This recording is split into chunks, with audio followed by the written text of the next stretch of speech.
dans cette séance qui sera consacrée à la synthèse ou la conception d'un circuit logique combinatoire.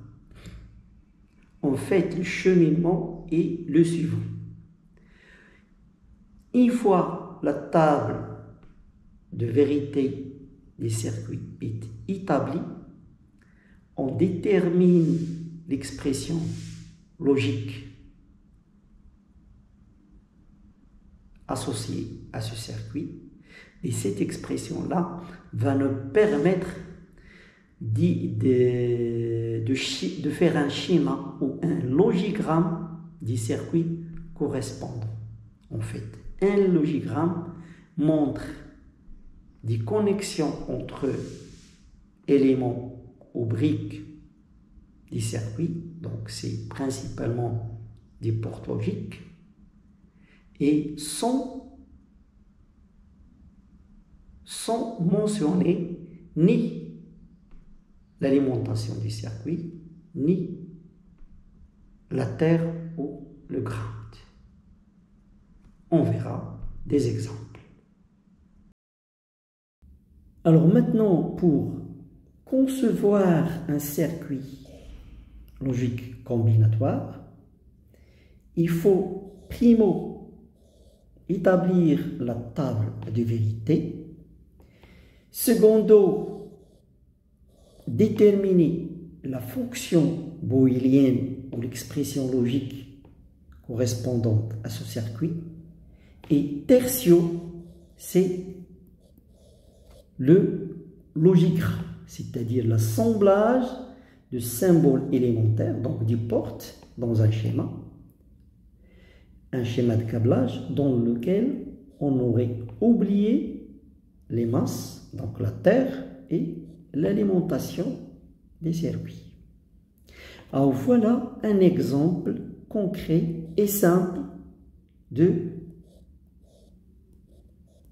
ce circuit-là, présentant deux entrées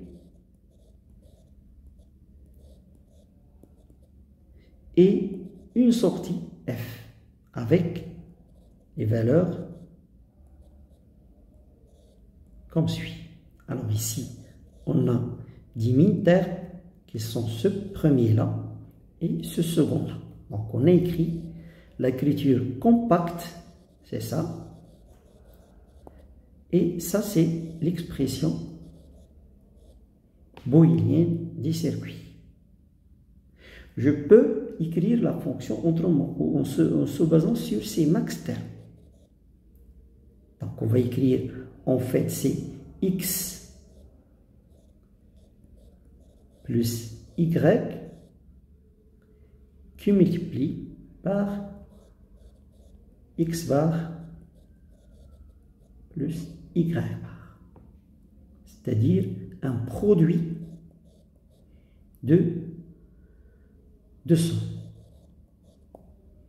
Donc on a le premier max terme, c'est ça, donc c'est x plus y, et le second c'est ça, c'est x bar plus y bar.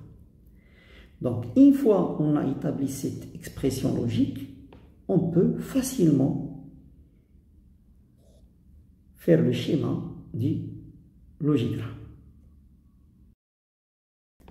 Alors voilà un exemple simple de synthèse d'un circuit numérique, plus précisément combinatoire. Donc on a établi la fonction logique f, l'écriture compacte, donc on peut accéder à ce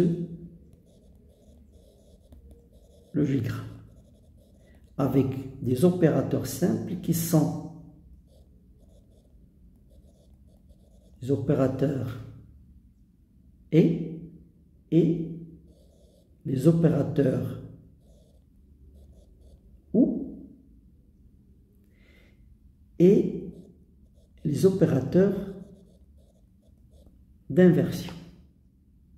Donc voilà le premier min-terme, si x bar y, donc ici vous aurez x bar, ici y, et donc vous aurez ici x bar y. De même ici, vous aurez y bar x. Et ça, c'est la somme.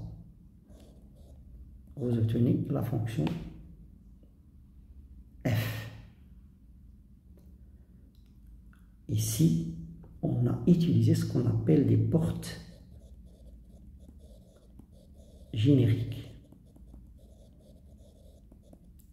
On verra dans la suite, dans d'autres exemples.